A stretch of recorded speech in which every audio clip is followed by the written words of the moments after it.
Matindi ang Game 3 ng Indiana Pacers at ng OKC Thunder. Ipinakita ng Pacers ang kanilang tunay na lakas sa kanilang home court, kung saan lahat ng role players ay nagtutulungan para sa panalo kanina sa Game 3. Hindi nagpaawat ang Indiana Pacers at gumawa ng malaking impact para sa mga huling bahagi ng laro kung saan dyan mismo tinalo ang OKC sa dulo. Natapos ang laban sa final score na 116 at 107, tatlo ang nakapagtala ng 20 points pataas sa Indiana Pacers. Nanguna sa kanila sa scoring si Benedict Mathurin kung saan bumagsak ito ng 27 points, 4 rebounds at 1 assist sa kanyang 22 minutes of playing time. Isa siya sa mahalagang piyesa sa Game 3 at dahil dyan nasungkit nila ang panalo.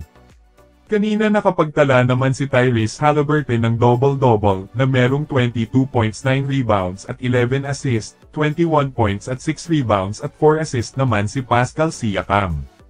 Para naman sa OKC Thunder, katulad ng Pacers, tatlo din ang nakapagtala sa kanila ng 20 points pataas at ito ang Big 3 ng OKC Thunder. Nanguna sa kanila si Jalen Williams na merong 26.6 rebounds at 3 assists.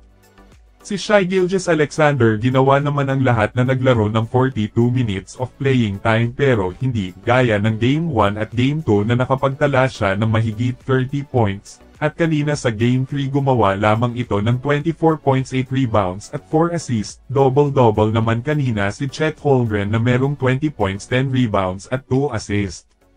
Malaking panalo ito sa Indiana Pacers dahil dalawa na ang kanilang panalo at dalawa na lang ang kailangan para makamit na ang kampyonato, pero aminado na hindi dito papayag ang OKC Thunder lalo na sila ang tinawag na limado sa laban na ito dahil pinatunayan nila sa season na ito na sila ang naghahari sa pamamagitan ng pangunguna sa West hanggang makarating sa finals. Well, aabangan natin sa Game 4 kung makakabawi na ba ang OKC Thunder.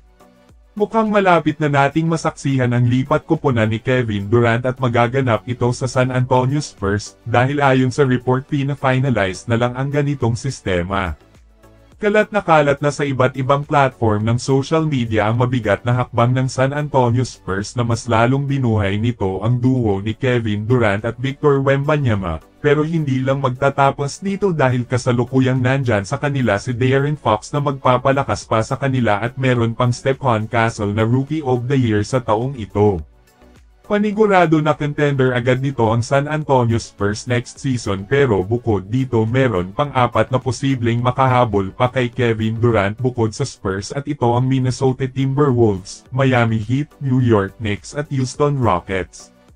Unahin natin ang Houston Rockets na mainit din at amoy na amoy ang posibilidad na makipag-trade ng isang superstar na makakatulong sa kanila next season. Nitong postseason nahirapan at struggle malala ang inabot ng Rockets laban sa Warriors at isa sa rason na nakikita dito ang kakulangan sa experience ng manlalaro pagdating sa playoffs. Mukhang kailangan yata ng Rockets ang gabay ng 15 All-Star na si Kevin Durant. Ano sa tingin nyo mga idol?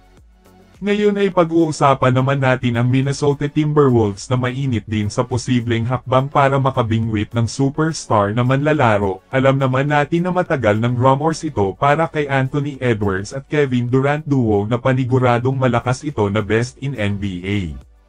Kung ang Los Angeles Lakers may Luka at LeBron, ang Minnesota Timberwolves naman ay hindi malabo na makabuo din ng duo. 4 times na pinamunuan ni Kevin Durant ang liga sa scoring na may career na 27.2 points per game. Ang kanyang edad na 36 years old ay hindi pa hadlang para sa pag-abot pa ng isang kampyonato dahil makikita naman natin ang kalakasan pa ngayon ni Kevin Durant.